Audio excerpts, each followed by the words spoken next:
ओम।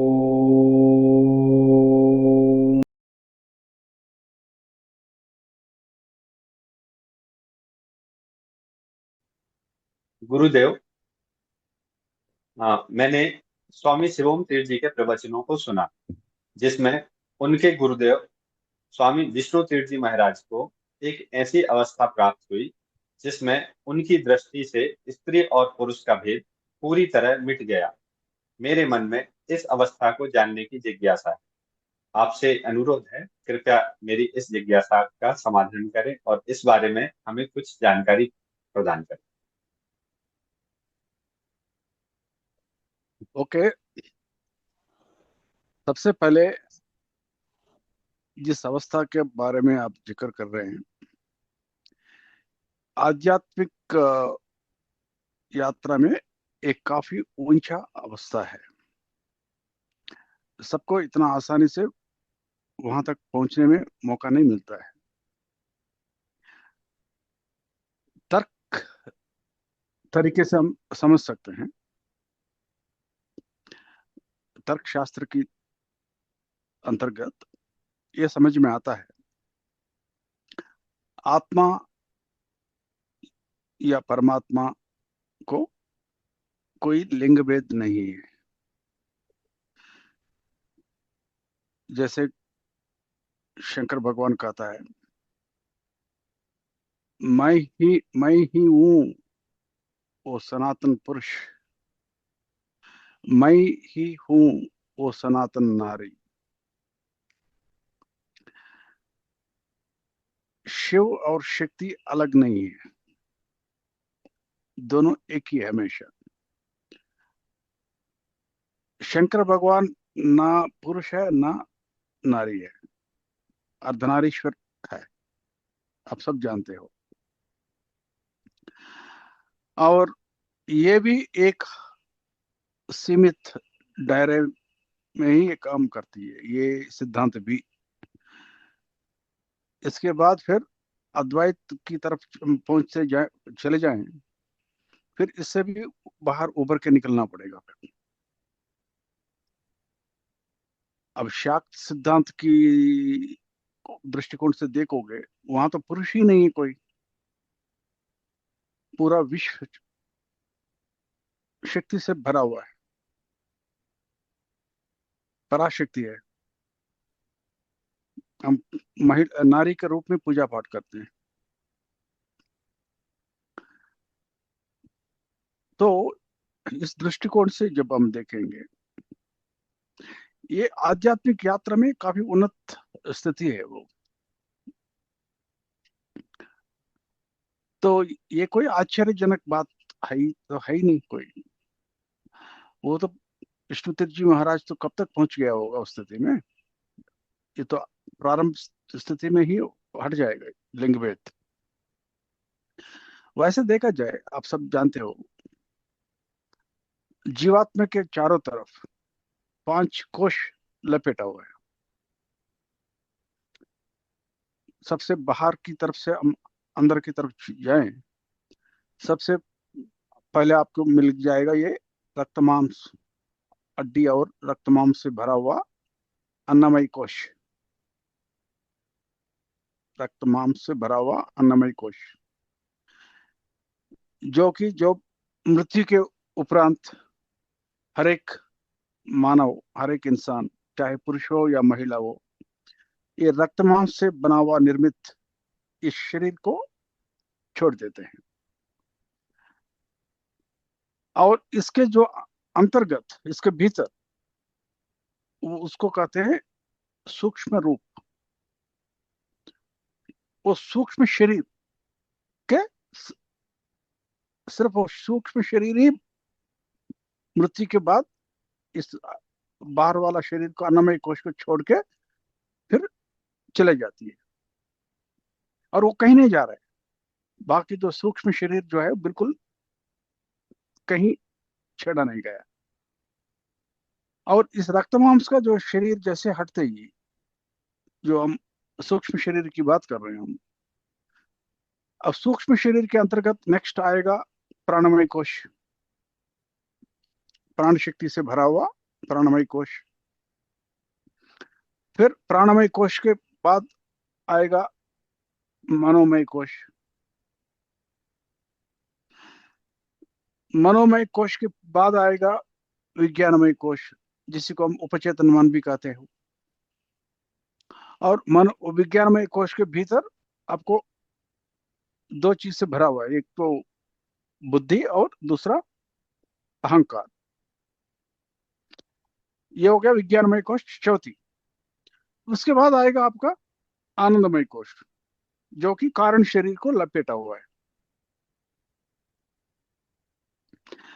तो लिंग भेद तो कब तक दूर हो गया होगा?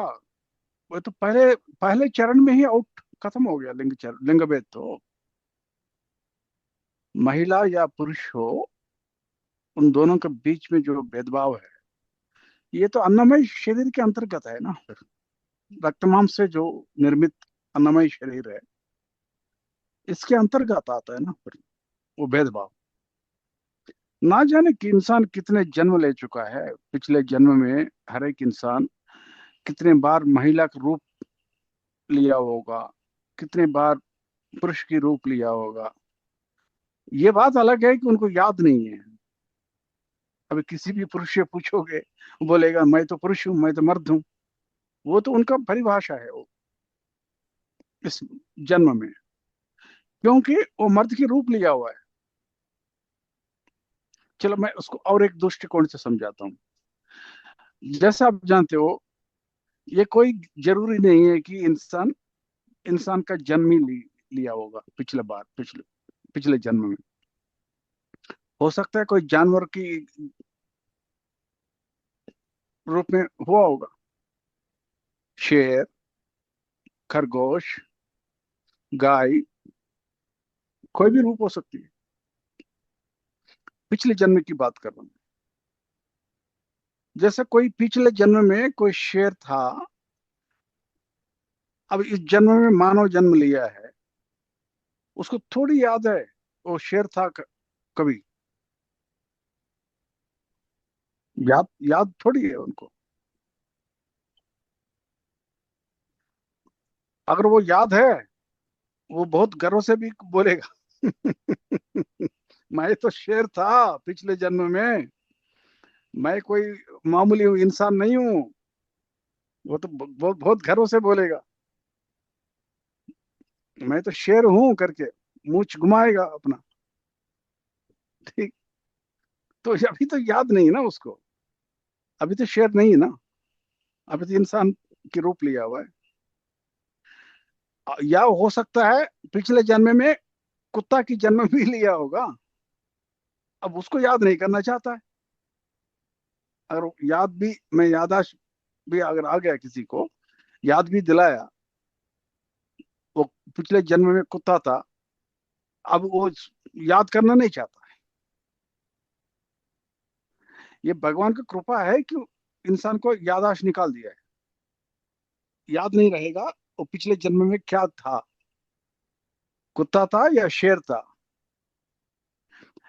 मानव जन्म में जो जिसका जो अंतर्गत है, पुरुष हो या महिला हो, ये तो कुछ भी नहीं है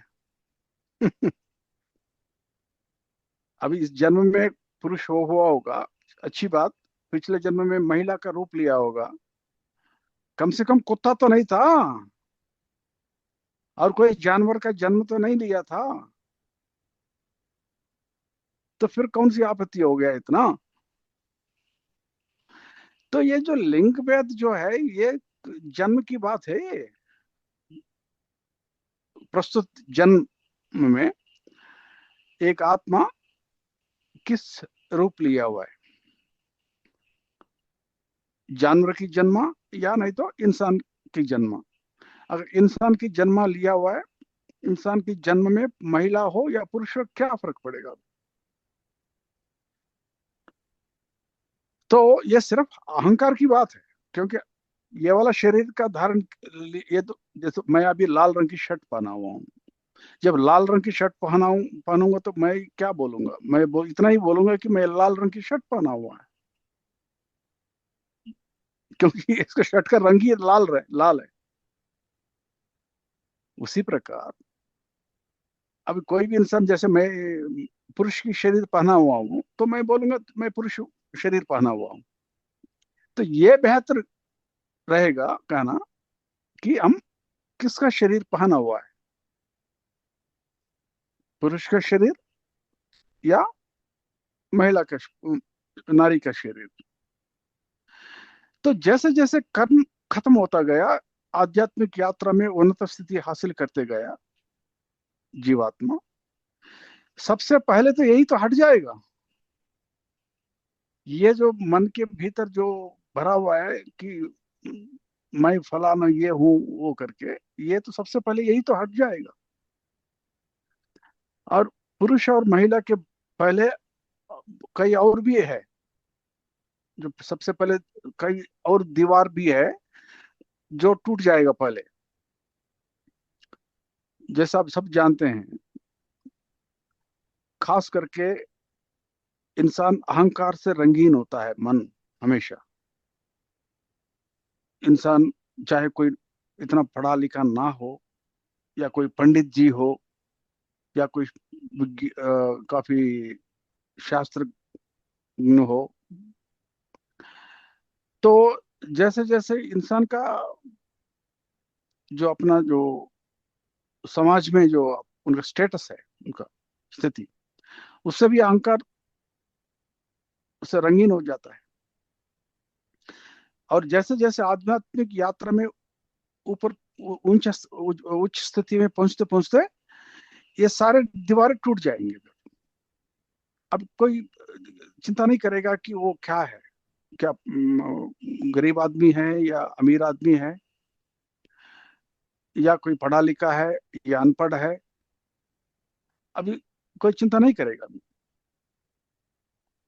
उसी प्रकार इसी यात्रा में जैसे जैसे उन्नत स्थिति पहुंचते पहुंचते ये लिंग भेद भी हट जाएगा। आत्मा जो है चैतन्य में स्थापित होना शुरू हो जाएगा। जैसे जैसे चैतन्य स्थिति में पहुंचते पहुंचते ये जो बाहर की जो शरीर था, तमाम से जो निर्मित शरीर, इसका कोई महत्व नहीं रहेगा फिर। अभी समझ में आ गई बात? जी जी गुरुदेव, काफी समझ में आया बात, काफी हद तक समझ में आ गया। और या ये कोई संतोषजनक। इतना आश्चर्यजनक है ही नहीं है इसमें। जी और विष्णुतीर्थ जी महाराज जैसे महान योगी को ये तो पता नहीं कब तक पहुंच गया होगा उस स्थिति में। जी गुरुदेव, ये इसी को जब कहते हैं आप। चैतन्य अवस्था में स्थापित होना, जी चेतना की अवस्था में स्थापित होना। जी। आ, यह सुनकर मन में बहुत गहरी शांति छाई। मैं कृष्ण जी से अनुरोध करूंगा वे अपना सवाल पूछे। गुरु जी, शक्तिपद दीक्षा के समय जब कुंडलिनी जागृत होती है तो क्या वो तुरंत ही सुषुम्ना में ऊपर की तरफ चढ़ने लगती है, या पहले वो हमारे कर्मों को नष्ट करती है और जैसे जैसे कर्म नष्ट होते जाते हैं वैसे वैसे वो धीरे धीरे ऊपर चढ़ती जाती है? देखो, सबसे पहले कुंडलिनी शक्ति का जिसको जिक्र कर रहे हो आप, अलग अलग योग मार्ग में इसका नाम ही अलग अलग है। हर एक योग मार्ग में कुंडलिनी शक्ति नाम इस्तेमाल नहीं करते हैं शब्द। ये जो शब्द आमतौर पर अष्टांग योगा में इस्तेमाल किया जाता है, जिसको ध्यान मार्ग भी कहते हो आप। चाहे ध्यान मार्ग हो या नहीं तो हठ योगा भी हो, इसमें भी कुंडलिनी शक्ति का शब्द इस्तेमाल करते हैं। अभी आप ही बताइए, जब हम चक्र की बात कर रहे हैं, पूरा जो रीढ़ की हड्डी में इंसान का जो रीढ़ की हड्डी है, जैसे आप जानते हो 7 चक्र है, मूलाधार से लेके सहस्रार चक्र तक 7 चक्र है। सबसे ऊपर वाला दोनों चक्र को फिलहाल अलग कर दीजिए, बाद में बात करेंगे इसका। सहस्रार चक्र को अलग कर दीजिए। उसी प्रकार जो आग्नेय चक्र है, जिसको हिंदी में आप लोग कहते हो आग्नेय चक्र, संस्कृत भाषा में आग्नेय चक्र बोलते हैं, जो दोनों आंखों के बीच में है, इसको भी थोड़ा सा साइड में रखते हैं फिलहाल। फिर उसके बाद कुछ देर के बाद बात करेंगे। बाकी 5 चक्र लीजिए, गले से लेकर विशुद्ध चक्र, उसके नीचे है अनाहत चक्र, हृदय के स्थान में हो। उसके नीचे है नाभि के स्थान में आपका मणिपुर चक्र। फिर हो गया स्वादिष्ठान चक्र, जननेंद्रिय की जगह पर होती है। फिर आखिरी में रीढ़ की कोने में मूलाधार चक्र है। इस 5 चक्र की बात करते हैं पहले। अब इसी से स्थापित हो जाएगा ये। इसमें ये जो प्रश्न जो आपने पूछा था, इसमें कितने एक्चुअली महत्वपूर्ण है क्वेश्चन, प्रश्न। देखो, हर एक चक्र जो है बाकी शरीर के साथ जुड़ा हुआ है। ये नहीं कि ये कोई एक एक चक्र बॉम्ब की तरफ फूटते रहेगा, एक एक बॉम्ब फूट गया कुछ सिद्धि मिल गया, तो ऐसे नहीं है। शक्ति जब जागरण हो गया, एक एक चक्र तोड़ के तो जागृत होगा। ओके, पहले मूलाधार चक्र की बात करते हैं। मूलाधार चक्र में वो किस किस के साथ जुड़ा हुआ है? मूलाधार चक्र हर एक इंसान 5 ज्ञानेंद्रिय, 5 कर्मेंद्रिय और इस जो आपका प्रकृति जो है 5 भूतों से निर्मित है। 5 ज्ञानेंद्रिय और 5 कर्मेंद्रिय नहीं तो इंसान ही नहीं रहा ना फिर तो। 5 ज्ञानेंद्रिय क्या है? दोनों आंख, दोनों कान, नाक, आपका जीभ और चमड़ी। अब मूलाधार से जाओगे, अब मूलाधार चक्र जो है नाक से जुड़ा हुआ है, और स्वादिष्ठान चक्र जो है जीभ से जुड़ा हुआ है, रुचि। और मणिपुर चक्र है दो आपका आंखों से जुड़ा हुआ है, जिससे आप रूप देख सकते हो। और अनाहत चक्र आपका स्किन के साथ जुड़ा हुआ है। और आपका विशुद्ध चक्र जो गले में स्थान पर है, वो आपका कान के साथ जुड़ा हुआ है। तो 5 चक्र 5 ज्ञानेंद्रियों के साथ जुड़ा हुआ है। उसी प्रकार आपका 5 कर्मेंद्रिय भी है।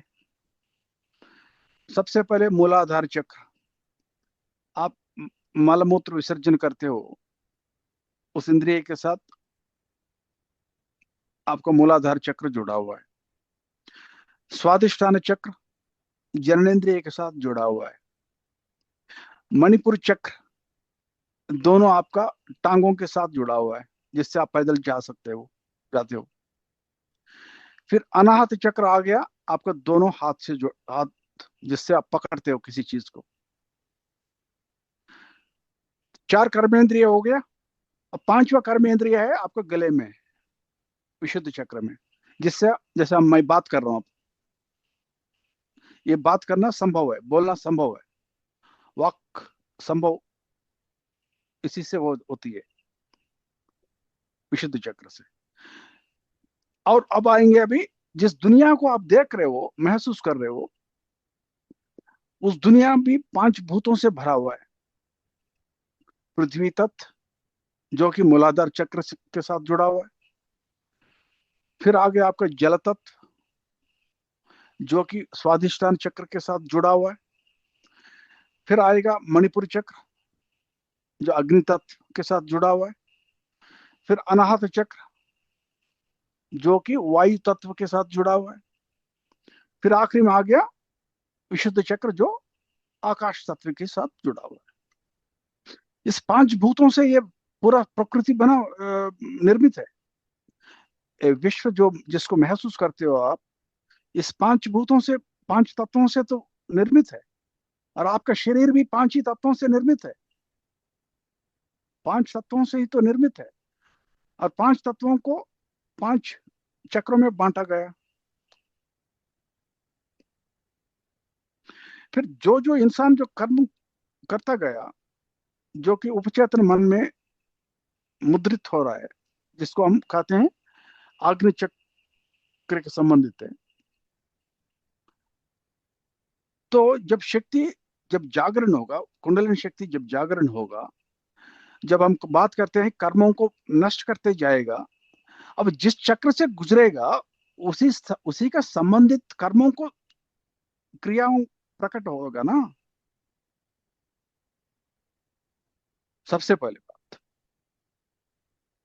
तो इसका मतलब ये जैसे मूलाधार चक्र तोड़ के शक्ति जागरण हुई, इसका आप ये कहना थोड़ी जाए कि जब तक मूलाधार चक्र संबंधित पूरा कर्म जब तक खत्म नहीं होगा तब तक आगे नहीं जाएगा।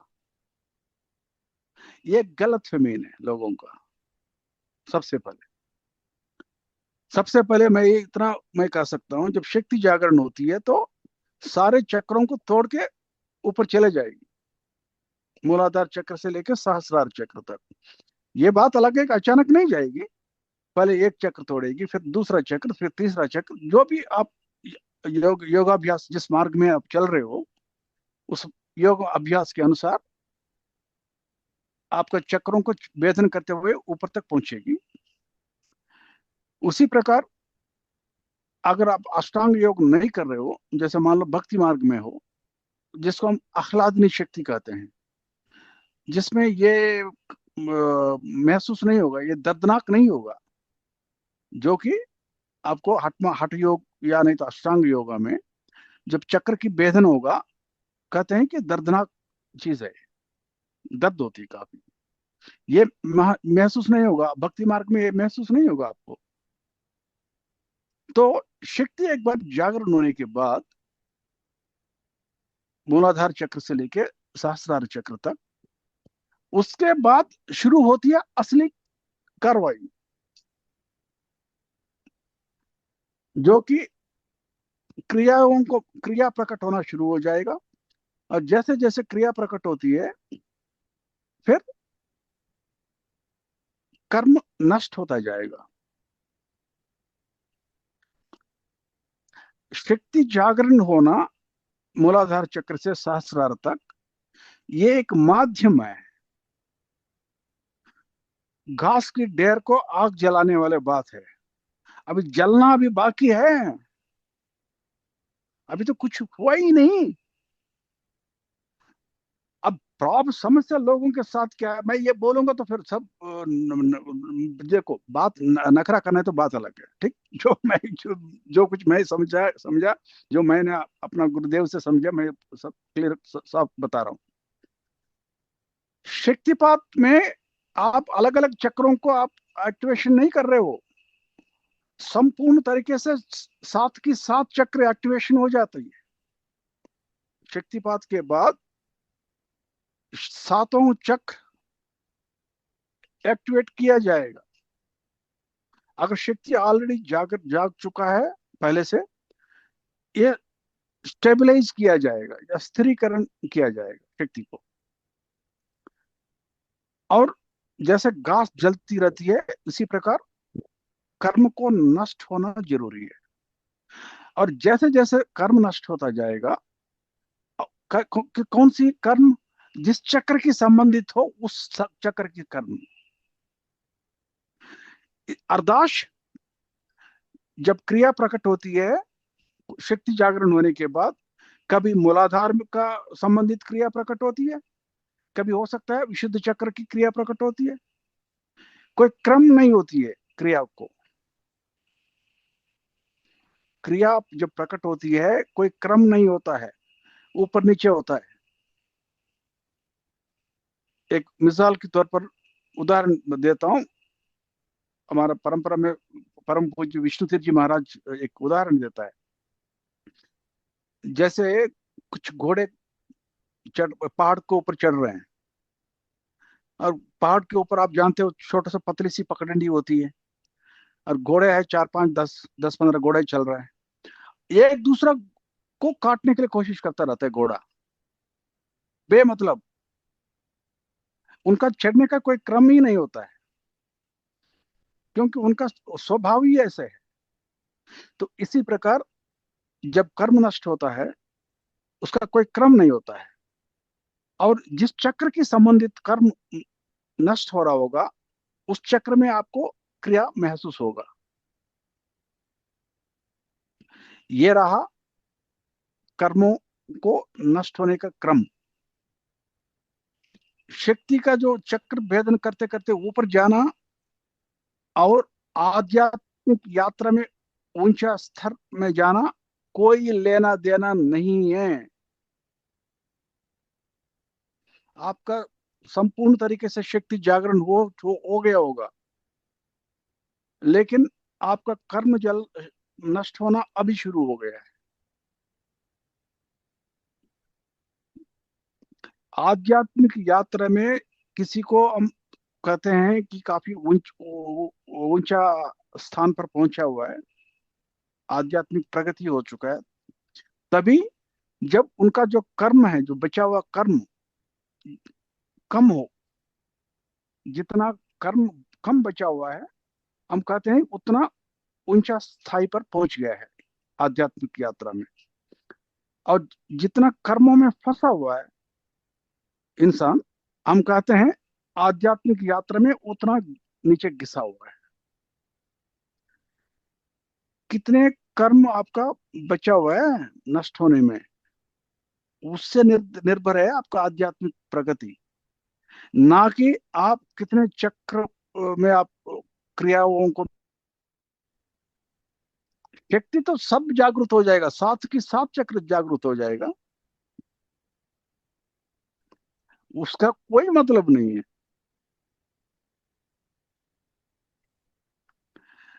2014 में मैंने पराशक्ति किताब छापा था, याद है? मेरा किताब में ये स्पष्ट भी लिखा था, मैं 2007 में जब मैंने दीक्षा लिया था, मेरे को क्रिया प्रकट ही नहीं हुआ 2 बरस तक। 2009 में जाके मेरे को क्रिया प्रकट होना शुरू हुआ। 2009 से लेके अभी तक आप ही गिनती कीजिए कितने साल निकल गया।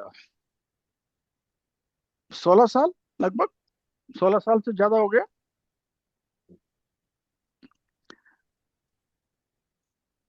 2007 से लेके 2009 से लेके 16 साल जोड़ दीजिए, 2025 हो गया अभी तो पिछले 16 साल में और 2009 से ही मेरे को कंप्लीट शक्ति का साथ की साथ चक्र में कंपन महसूस होना शुरू हो गया था। साथ के साथ चक्रों में बुरी तरफ और भयंकर रूप से कंपन प्रकट होना शुरू हो गया, जैसे मैंने किताब में भी लिखा, आप लोग पढ़ा होगा। उस हिसाब से मेरे को कितने बार अभी तक मोक्ष मिलना चाहिए था या कब तक मेरे को मोक्ष मिलना चाहिए था, या कितने सिद्धि प्राप्त हो जाना चाहिए था। ये तभी मैं बोल रहा हूँ, ये सारे गलत फहमी है। आप जो लिखा है किताब में और यूट्यूब में जो देखा है, उसको देख के लोग बोलते हैं, बोलना शुरू हो जाएंगे, चक्र भेदन होते होते पता नहीं कोई लड्डू आके गिरेगा हाथ में, ऊपर से आके सिद्धि महिमा पता नहीं क्या क्या प्रकट हो जाएगा। ये सारे भ्रम है। आपका कर्म नष्ट होना शुरू हो जाएगा जरूर,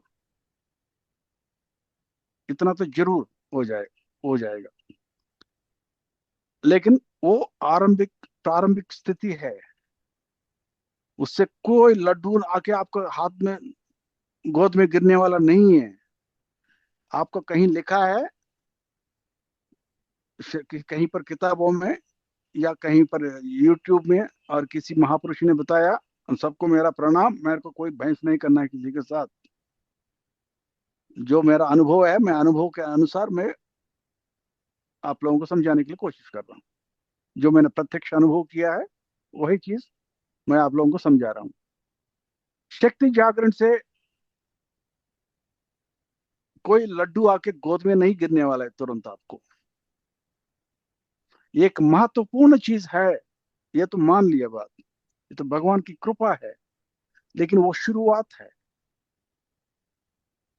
असली आध्यात्मिक यात्रा शुरू वहीं से होती है। जब तक शक्ति का जागरण नहीं होगा, कुंडलिनी शक्ति का जागरण, तब तक चाहे एक चक्र में हो या सातवें चक्र में, उससे कोई फर्क नहीं पड़ेगा। अगर किसी को शक्ति का जागरण हुआ है और फैला नहीं है सातवें चक्र तक, कोई बात नहीं, चिंता करने की जरूरत नहीं, हो तो फैल जाएगा अपना आप। लेकिन शक्ति जागरण जब तक नहीं होगा, तब तक कोई कुछ भी यात्रा शुरू ही नहीं हुआ, मान के जाइए। और दूसरी बात, पूरा सातों की सात चक्र जागृत हो गया, उसका मतलब ये नहीं कि आपको गोद में आके कोई महिमा सिद्धि आके धड़ाधड़ भगवान ने धड़ाधड़ गिरा दिया आपको, कुछ नहीं होने वाला उससे भी। अब उम्मीद करता हूँ समझ में आया होगा अच्छी तरफ से आपको। जी गुरुदेव, बहुत स्पष्ट रूप में सब समझ आ गया, और इसके लिए मैं आपका बहुत बहुत धन्यवाद करना चाहूंगा। और अब धीरज भाई का अगला सवाल।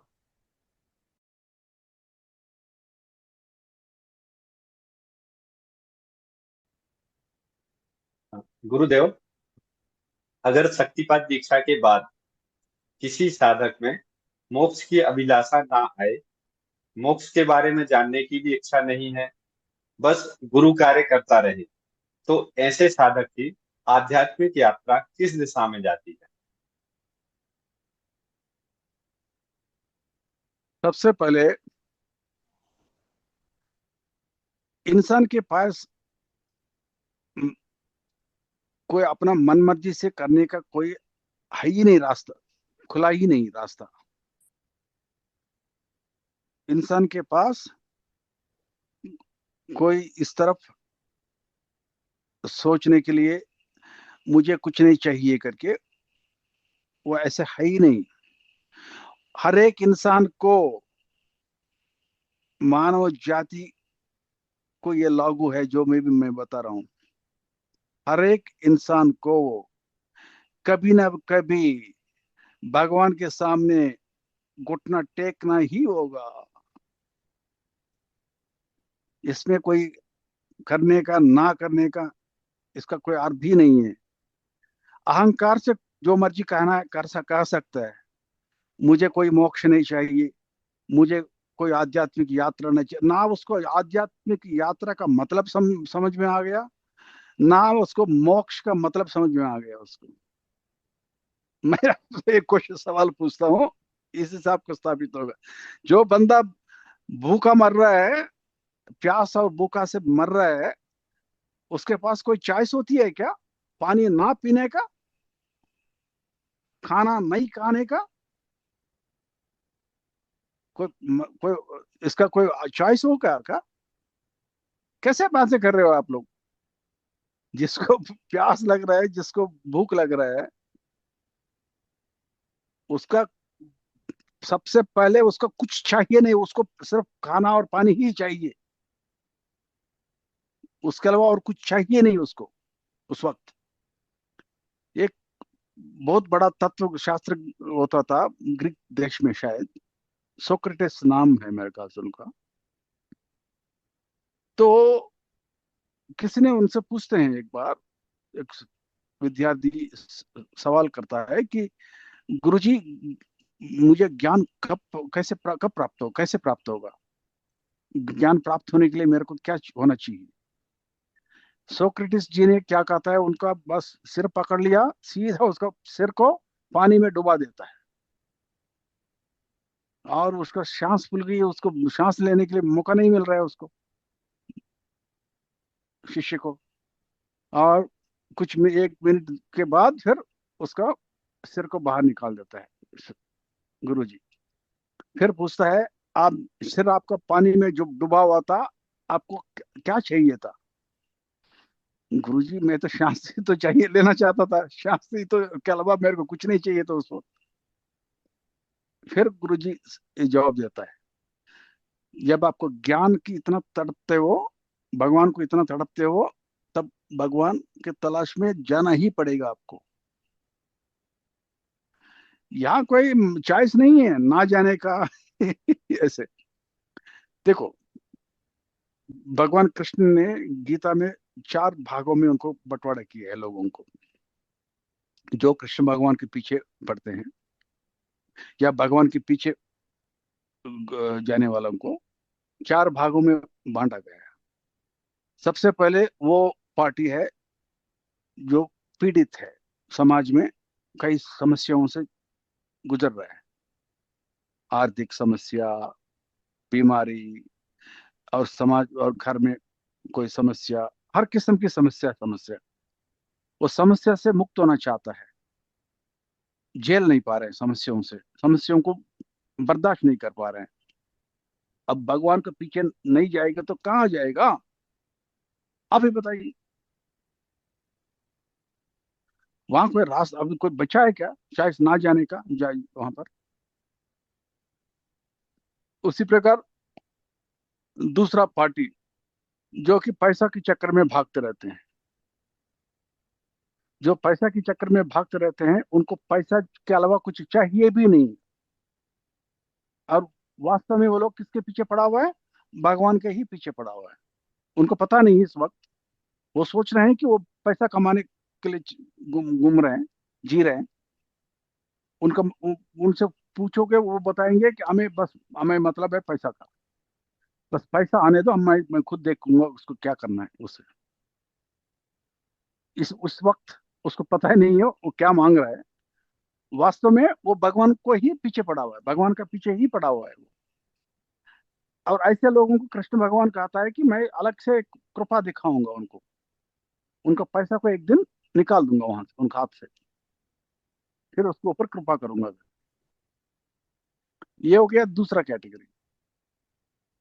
अब तीसरा कैटेगरी हो गया जो ज्ञान की खोज में है।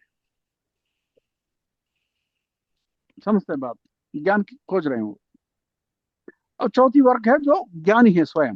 वो ज्ञानी तो वो खुद जानते हैं कि भगवान के अलावा कुछ है ही नहीं इस दुनिया में, तो इसलिए वो हमेशा भगवान के ही पीछे जाते हैं। तो उसी प्रकार जब लोग कहते हैं मेरे को आध्यात्मिक, मेरे को कोई यात्रा नहीं करना है, ना भगवान के ऊपर कोई विश्वास नहीं करता हूं मैं, भगवान बकवास है। भगवान बकवास है, शास्त्र बकवास है, ये जो महाराज जो कह रहे हैं, मैं सिर्फ यही कहना चाहता हूँ, घुटना टेकना ही पड़ेगा। चैलेंज। भगवान का सामने घुटना टेकना ही पड़ेगा एक दिन। आप लोगों को याद होगा, मैं पराशक्ति किताब जब लिखा था उसमें मैंने एक पैराग्राफ लिखा था शुरू शुरू में ही। जब एक कीचड़ में एक सुअर जब घूम रही है, वो कीचड़ से बाहर आना नहीं चाहती है क्योंकि कीचड़ ठंडा ठंडा लग रहा है। सुअर क्यों आएगा बाहर? मजा आ रहा है। 2 परिस्थितियों में सिर्फ बाहर आएगा वो, या उस मनपसंद की कोई आहार पदार्थ बाहर रखिए, वो खाने के चक्कर में भाग के आएगा, या दूसरा उस कीचड़ में कहीं कांटा उसका घुसना चाहिए उसका शरीर के अंदर, और वो छोटा मोटा कांटे से नहीं चलेगा, वो दर्द झेल लेगा। वो दर्द इतना सहना मुश्किल हो जाना चाहिए उसको। उस परिस्थिति में भी वो दर्द से बचने के लिए छलांग मार के बाहर निकल के आ जाएगा। आध्यात्मिक यात्रा में हर एक इंसान का भी यही समस्या है। जब समस्याओं से मुक्त पाने के लिए आते हैं भगवान के शरण में, या नहीं तो लालच में, या लालच में आएंगे, या नहीं तो समस्याओं से मुक्त पाने के लिए आएंगे।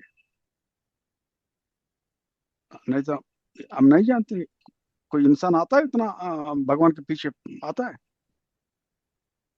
जाके समाज में पूछो, किसी से भी पूछो। बात नहीं मानना है तो बात अलग है, नखरा करना है तो बात अलग है। कोई भी जाके मंदिर खटखटा खटखटा रहता है, किसी से भी जाके पूछो, कुछ पैसा का बेनिफिट हो तभी भगवान, नहीं तो भगवान मेरे को क्या लेने देना है भगवान के साथ, भगवान को मैं बाद में लिपटूंगा, यही तो बोलेंगे सब। भगवान तभी भगवान है जब तक कुछ मिलेगा, लड्डू जो उनको चाहिए, नौकरी चाहिए, या नहीं तो उनको घर में कोई रेस्टोरेंट बनना चाहिए, या नहीं तो कुछ पैसा प्रॉफिट आना चाहिए बिजनेस में। नहीं तो भगवान क्या करना है, भगवान को लेकर मैं क्या नाचूंगा क्या, यही तो बोलेंगे लोग, अहंकार से बोलेंगे। अहंकार से रंगीन इंसान की मन कितने घटिया है आप नहीं जानते हो क्या? अहंकार से रंगीन मन कुछ भी बोल देता है। भगवान के सामने घुटना टेकना ही पड़ेगा, बात अलग है, वो तो तय है एक दिन। लेकिन जब तक वो मजबूरी पैदा नहीं होगा, वैसे ही बोलता रहेगा लोग। जहां तक आप, आखिरी सवाल आप मेरे को बोल रहे थे कि अगर मान लो गुरु का सेवा करते रहे, क्या ये काफी है? देखो, आप गुरु को किस नजरों से देख रहे हो आप? जैसे मैंने आध्यात्मिक यात्रा का वसूल तो मैंने तय कर दिया, पहले बता दिया। भगवान के सामने घुटना टेकना पड़ेगा। ना उसको आध्यात्मिक यात्रा ही नहीं कहोगे, उसको क्या बोलोगे फिर? जब भगवान का गले जाके पकड़ोगे क्या? हाँ, वो भी एक रास्ता है भगवान के पास जाने का, कर तो सकते हो। भगवान को किस रास्ते से पहुंचना चाहते हो, उस रास्ते से पहुंचना चाहते हो। ये कोई जरूरी नहीं कि घुटना ही टेकना पड़े।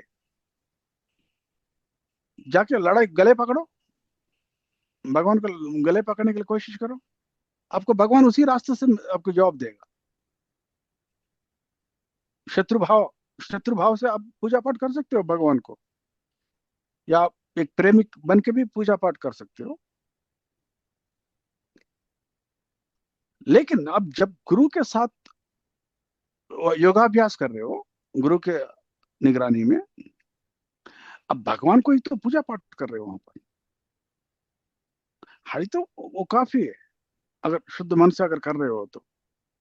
लेकिन विषय के ऊपर आप लोगों को अच्छी तरफ से समझ में आना बहुत जरूरी है। जो लोग कहते हैं कि मेरे को मोक्ष नहीं चाहिए, या नहीं तो मेरे को किसी चीज के ऊपर मेरे को रुचि है ही नहीं, आने दो, एक समय आएगा जब रुचि भी आएगा, तड़पेगा भगवान के लिए तब बात करेंगे। तो जितना लोग जो भगवान के पीछे पड़े हुए हैं, बड़े बड़े भक्त, ये उल्लू थोड़ी है। क्यों इतना पीछे पड़े हुए भगवान का? कुछ ना कुछ समस्या है यहाँ पर, शांति नहीं मिल रही है मन के भीतर, कहीं से नहीं मिल रही है। ये है इसका जवाब। आप प्रश्न का जवाब मिल गया होगा आप, धीरज जी? जी जी गुरुदेव, समझ में आया है कि ये इच्छा यदि आज नहीं है तो आगे चल के जागृत जरूर होगी। काफी, और आपने काफी गहराई से भी इसका उत्तर दिया। मैं कृष्ण जी से अनुरोध करूंगा कि वो ये अपना सवाल पूछे।